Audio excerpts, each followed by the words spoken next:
what triggered or what switched your mind that gets you to that mindset of you're unstoppable? Oh, it's definitely my mom. Track and field, when I was a senior in high school, when I first started, I only had 2 months to train to even have a chance to get to the state championships. And I tried to quit the second week, and I didn't even tell my mom, honestly. And I'm just at the house, I'm playing my Xbox, and the track coach kind of just showed up at my house and told my mom. And, I was still going through some problems then, because I wasn't used to having a family or a support system. And she told me, she's like, if you're going to live in my house, you can't quit after you started. If you're going to be a Clark, you can't quit after you start. If you're going to be part of my family and be my son, you're not going to give up. And I said, yes, ma'am. So I went back and I worked as hard as I could.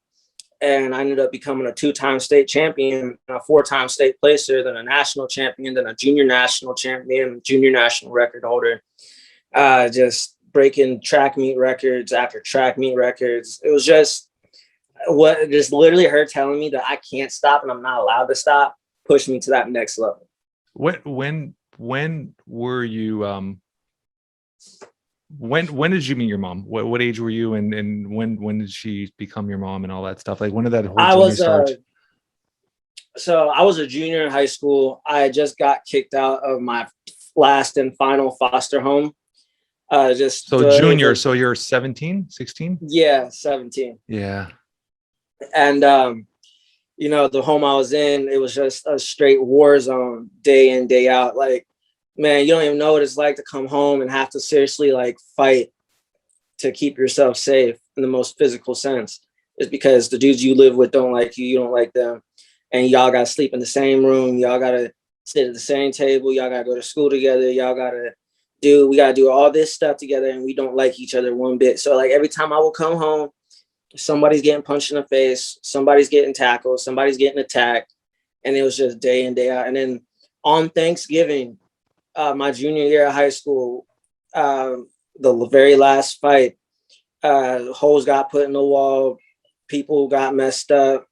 It was bad. Like, it was just a bad mess, especially for a holiday. And the foster mom was like, you gotta go. And I even tried to state my case, like, these guys, they literally start fights with me all the time. They always start fights with me all the time. Like, I just be minding my own business, they start fights. And then she was like, it don't matter. I need peace in my house and you gotta go. So like, I was at that point, I'm 17, man. I just didn't care. I was like, you gonna kick me out, then do it. Like, I had a real bad attitude on life, and they was about to ship me to a group home in Cincinnati, Ohio. So where I'm in Ohio, I'm in northeastern Ohio. So like Cleveland, Akron, that area. And I was about to get forced to move away from all my friends that I've known for the last 10 plus years, 4 hours south, and probably would have never saw them again. And my mom stepped in. She showed up to one of my band concerts. I was a trumpet player. I was actually sitting in first chair trumpet at the time. So I was like top dog with my instrument. As I was showing off because, I got a solo in this song, and my mom just so happened to be in the front row. And according to her, she was like, oh, that's my baby. That's my kid. That's my child right there. Before she even met me, she knew.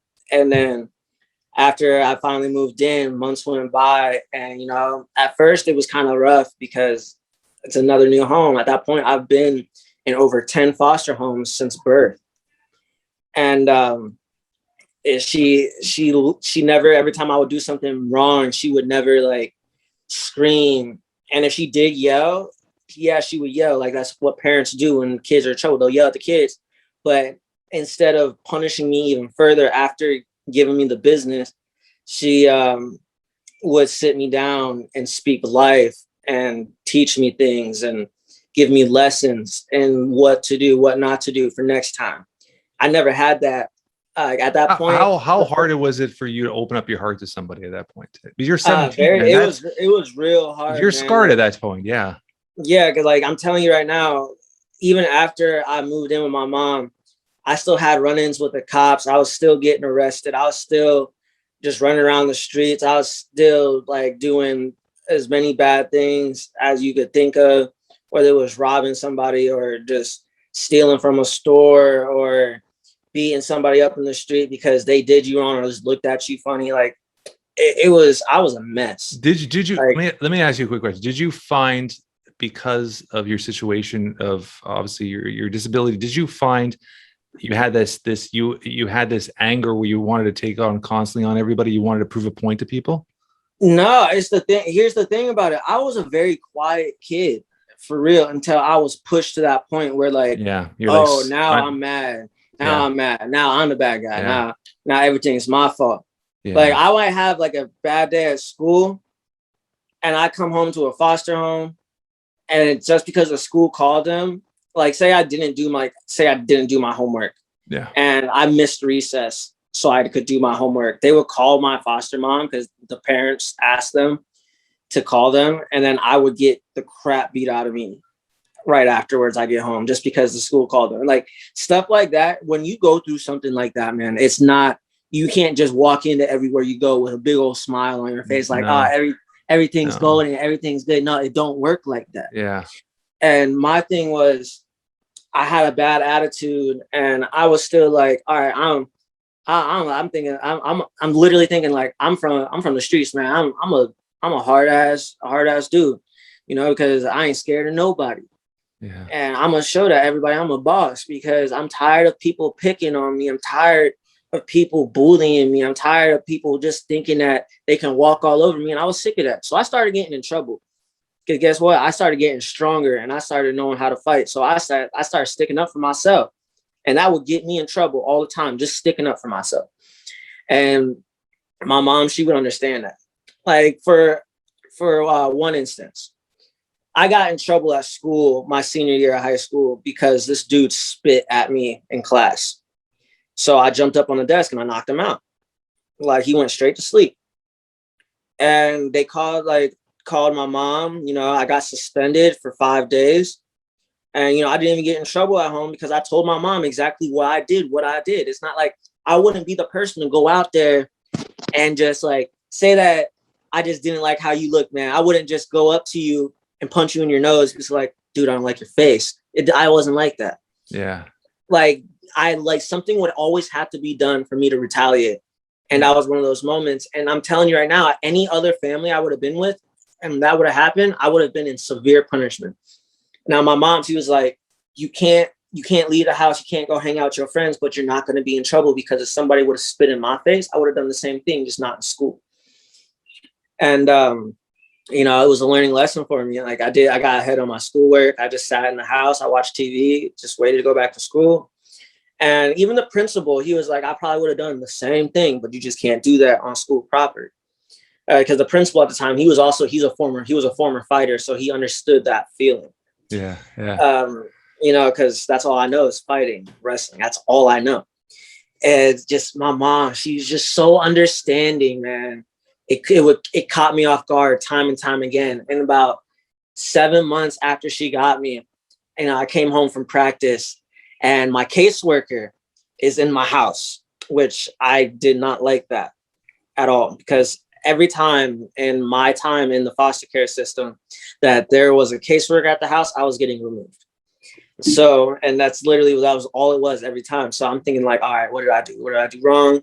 Did I mess up somehow?